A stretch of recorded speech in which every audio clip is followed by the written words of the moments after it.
Okay, Betsy, now I've worked up your bid.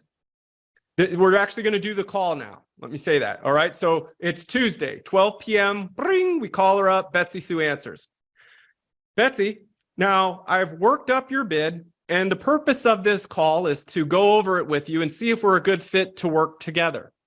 Now, there's 3 things you could say to me. The first thing you could say is a yes, and that you think that you and I think it's a good fit, and we're going to move forward and we're going to do business. And that's fine. That's it. That's good. The second thing you could say to me is a no. I want you to know it's perfectly okay for you to say no to me. The third thing you could say, but I don't want you to, is I want to think about it, because I've been doing this for a long time. And usually when people say they want to think about it, what they really mean is no. I would prefer you just tell me a straight no. No hard feelings whatsoever.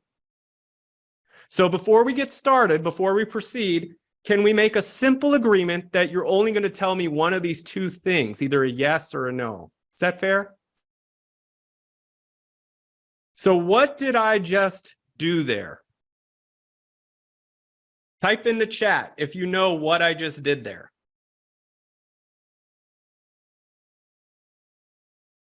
Anyone? Blake is saying you took away their toughest objection. Yeah, what we did is we framed the outcome in advance, okay? We created a binary decision that it's a yes or a no, but a maybe or an I don't know is going to be unacceptable. It's a yes or a no. That's how we do business. That's how we operate. And keep in mind, a no today is much better than a no tomorrow or next week or next month. If you've done a thorough job qualifying and haven't skipped any steps or lied to yourself about their responses, then they should give you a solid yes, that's fine. Most are going to be agreeable to that. So let's actually close the sale at this point. We know at this point it's going to be a yes or a no. So now we're going to close the sale and get a yes decision.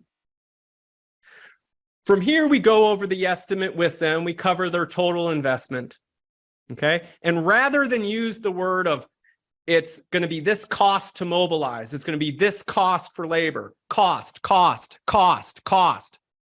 say investment, fee, a one-time fee of, a total investment of. The word cost has a very harsh sound to it. It's a sales killer word. Delete it from your vocabulary would be my recommendation. After we give them the price, we shut up and we see what they say. It's not uncommon for a few minutes of awkward silence as your prospect thinks about what you've just shared with them.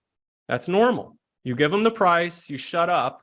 There could be a few minutes of total silence. That's totally normal. There's an old saying, he who speaks first loses. So just remain quiet. One of 2 things will happen next, a no or a yes, because that's how we frame the call. If they tell you no, try this.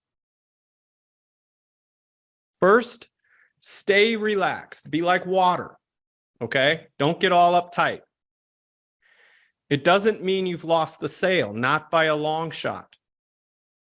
It's common to get 5 to 7 no's, or what they'll see as issues, before you actually get the yes.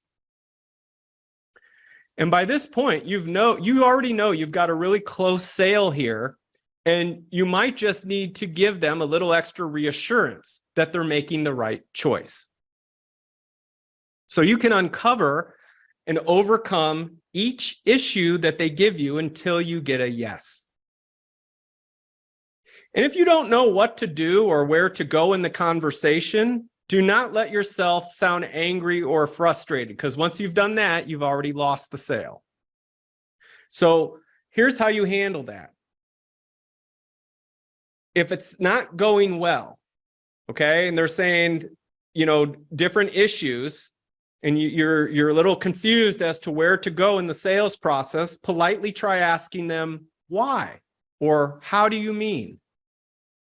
This will uncover the truth in most instances, and they won't be able to put up a deflector shield to get rid of you. Let me show you how this works. This is a great tool.